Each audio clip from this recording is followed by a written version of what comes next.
অসমীয়া জাতি একো দিব নোৱাৰিলো আমি ককাইক একো দিব নোৱাৰিলো আমাক চব দি থৈ গ'ল কিন্তু আজি ককাই নিয়াৰ কাৰণে আমি অসমীয়াই ৰাজপথত ওলাই আহিবলগীয়া হৈছে কিয় এনেকুৱা পৰিস্থিতি হৈছে আমাক ক্ষমা কৰি দিবি ককাই আমাক ক্ষমা কৰি দিবি আমাক ক্ষমা কৰি দিবি আমাক ক্ষমা কৰি দিবি ককাই আমাক ক্ষমা কৰি দিবি আমি একো দিব নোৱাৰিলো আমি একো দিব নোৱাৰো আমি স্বাৰ্থপৰ আমি অসমীয়া জাতিটো স্বাৰ্থপৰ আমি অসমীয়া জাতিটো স্বাৰ্থপৰ আজি উপলব্ধি কৰিছো আজি আমাৰ মাজৰ পৰা গলিগে কিন্তু নাই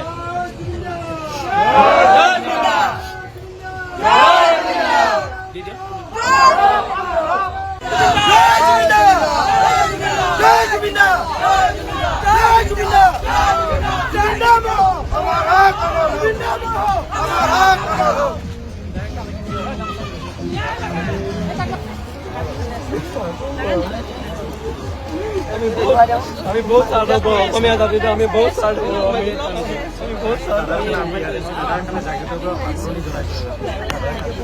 বহুত স্বাৰ্থপৰ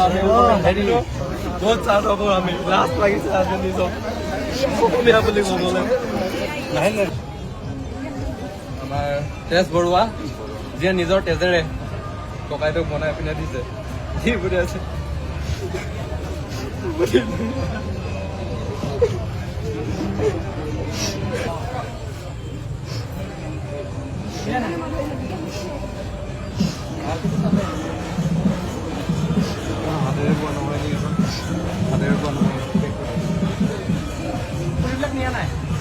জুবিনৰ প্ৰতি মৰম শ্ৰদ্ধা জনাই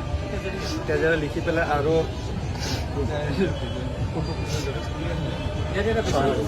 চৰাইদেউৰ পৰা দাদাহঁতে ডিষ্ট্ৰিক্ট হৈ পিনে আজি ককাই ইয়াত উপস্থিত হৈছেহি কেইদিনৰ যাত্ৰা আছিলে আমাৰ অহা 20 তাৰিখৰ পৰা আমি আহি আছিলোঁ অনৰ্গল আজি আহি উপস্থিত হৈছোঁ গোটেই আমি যিমানকেইখন ডিষ্ট্ৰিক্ট হৈ আহিছোঁ সকলো ৰাইজকে প্ৰথমতে ধন্যবাদ জনাব বিচাৰিছোঁ বহুতখিনি সহায় সহযোগিতা তেওঁলোকে আগবঢ়াইছে মৰম আশীৰ্বাদ দিছে আইতাৰ পৰা ধৰি পিনে বয়োজ্যেষ্ঠৰ পৰা ধৰি পিনে ডেকা জীয়ৰী সকলোৱে কিনো ক'ম মানে আৱেগিক হৈ আছোঁ বহুত আৱেগিক হৈ আছোঁ মই বিশেষ নিজৰ ককাই এটাৰ কাৰণে আমি ৰাজপথত ওলাই আহিবলগীয়া হৈছে আমি অসমীয়া মানুহবোৰ কেতিয়াবা ভাবোঁ স্বাৰ্থপৰ নেকি বুলি নিজে প্ৰশ্ন কৰোঁ কেতিয়াবা ককাই কি দিয়া নাছিলে আমাক সকলোবোৰ দি থৈ গ'ল তাৰপিছতো আমি ককাইৰ কাৰণে হাতযোৰ কৰিবলগীয়া হৈছে কোনোবা ৰাজপথত ওলাব লগা হৈছে কোনোবাই হয়তো গুলি খাব লগা হৈছে এইবোৰ কাৰ্যই আমি নিজেই নিজৰ বুকুত মানে বহুত বেয়াকৈ দুখ পাওঁ আজি ককাই থকাহেঁতেন ক'লেহেঁতেন যে এইবোৰ ভাল নহয় আৰু ককাই অনাগত দিনত যিখিনি কথা কৈ গ'ল সেইখিনি কথা এতিয়া খাপ খাইছেগৈ যিখিনি কথা তেওঁ মন্তব্য কৰিছিল সেইখিনি কথাই আজি চলি আছে কিন্তু ককাইক আমি একো দিব নোৱাৰিলোঁ মানে ককাইক আমি একো দিব নোৱাৰিলোঁ আমি ল'লোঁ আমি তেওঁৰ পৰা বহুত ল'লোঁ আমি তেওঁ যেতিয়া প্ৰগ্ৰেম কৰিব যায় 2টা 3টা 4টা কিছুমানে ভাবে এই এটা গান গাইছে আহি দিছে ককাই জানে সেইটো অনুভৱ কিমান কষ্টৰে মানুহখিনিক মন্ত্ৰমুগ্ধ কৰিব যায় কিন্তু সেই ক্ষেত্ৰতো ককাইক বহুতে টোল কৰিছিলে এটা সময়ত আজি যেতিয়া ককাই নাই যেতিয়া উপলব্ধি কৰিছে যে ককাই নোহোৱা এই অসমখন কেনেকুৱা হৈ পৰিছে আজি লাজ পাইছোঁ আমি নিজক অসমীয়া বুলি কৈ পেলাই ককাইৰ কাৰণে আমি যুঁজি আছোঁ দিনে ৰাতিয়ে কিন্তু দিনে ৰাতিয়ে যুঁজিছোঁ যদিও একেই দেখিছোঁ 0% ছাকচেছ সেনেকৈ আৰু কি ক'ম নিজক বহুত বুজাই আছোঁ মই কিন্তু নোৱাৰিছোঁ তো বহুত এটা দুখৰ কথা হয় জুবিনদাৰ দৰে এজন মানুহক হত্যা কৰিলে আৰু এতিয়া সেইটো কথা আপোনালোকে সকলোৱে জানে অসমবাসীয়ে জানে গোটেই ভাৰতবৰ্ষে জানে আৰু আজিলৈকে সেই হত্যা অভিযুক্তক দুজনক এতিয়া থানা ৰাখিছিলে জেলত সুৰক্ষা দিছে সেইটো এটা বহুত লাজৰ কথা আৰু সেই দুজনৰ পৰাও বহুত কথা জানিবলগীয়া হৈ আছে কাৰণ সিহঁততকৈ ওপৰত আৰু কিছুমান ডাঙৰ মানুহ আছে তাইক চিধা কথা আৰু সেইটো কথাও সকলোৱে জানে আৰু ইমান দূৰ অতিক্ৰম কৰি আহিছোঁ আমি সেইখিনি কথা আমি জানিব পাৰিছোঁ সকলোৰে মুখত গম পাইছোঁ যে জুবিন দাক হত্যা কৰিলে আৰু ইয়াত বহুতো ডাঙৰ মানুহ জড়িত হৈ আছে আৰু আমাৰ দৰে এজন মানুহে যদি কিবা সৰু ভুল এটা কৰোঁ তো পুলিচে যিটো মানে জেৰা কৰে মাৰে তো সেইটো এটা বহুত দুৰ্ভাগ্যজনক কথা আৰু জুবিনদাৰ দৰে এজন মানুহক হত্যা কৰাৰ পিছতো সকলো কথা জনাৰ পিছতো তো কোনো একো কৰিব পৰা নাই। মোৰতো বহুত খং উঠি আছে, মানে বহুত ক্ষোভত আহিছোঁ মই আগতেও প্ৰতিবাদ কৰিছোঁ, প্ৰতিবাদ কৰি যাম। আৰু জুবিনদাই যেনেকৈ সঁচা কথা ক'বলৈ ভয় নকৰে, জুবিনদাৰ পিছতে কিজানি মই কালো ভয় নকৰোঁ, মানে চিধা কথা। আৰু গোটেইখিনি মই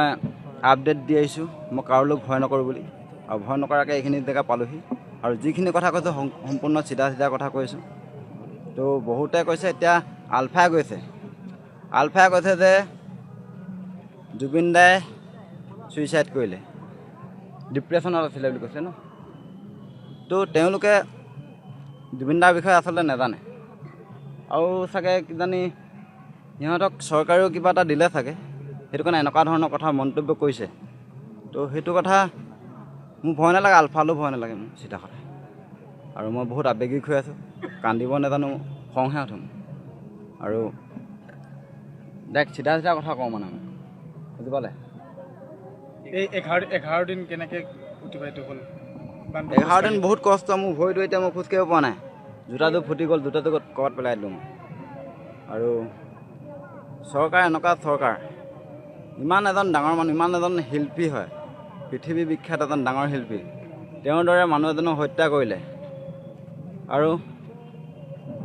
আজিলৈকে ন্যায় দিব পৰা নাই, মানে কি ক'ম, সকলোৱে জানে মুঠতে। মই বাকী একো নাই, মই কোনো ৰাজনীতি দলক মই ভাল নাপাওঁ, চিধা কথা। ৰাজনীতি মানে কূটনীতি, আৰু সিহঁতে মানুহ মাৰিবলৈ ভয় নকৰে, আমাৰ লিখীয়া মানুহ মাৰিবলৈ ভয় নকৰে। মই এটা ভয় খাই আছিলোঁ, মই চব চিধা কথা কৈছোঁ। মোক যদি বাটতে কিজানি গাড়ীয়ে মৰুৱাই দিব পাৰে, খুন্দিয়াই দিব পাৰে, আমি ৰাতি কেতিয়াবা 9টা বজে মই সেইটোতো মই ৰিস্ক লৈ আহিছোঁ। মই ভাইটোক কৈছোঁ, তই মুঠতে চিন্তা নকৰি, মই আছোঁ, সম্পূৰ্ণ ৰিস্ক লৈ আহিছোঁ। কিবা সুধিব নকওঁ, যি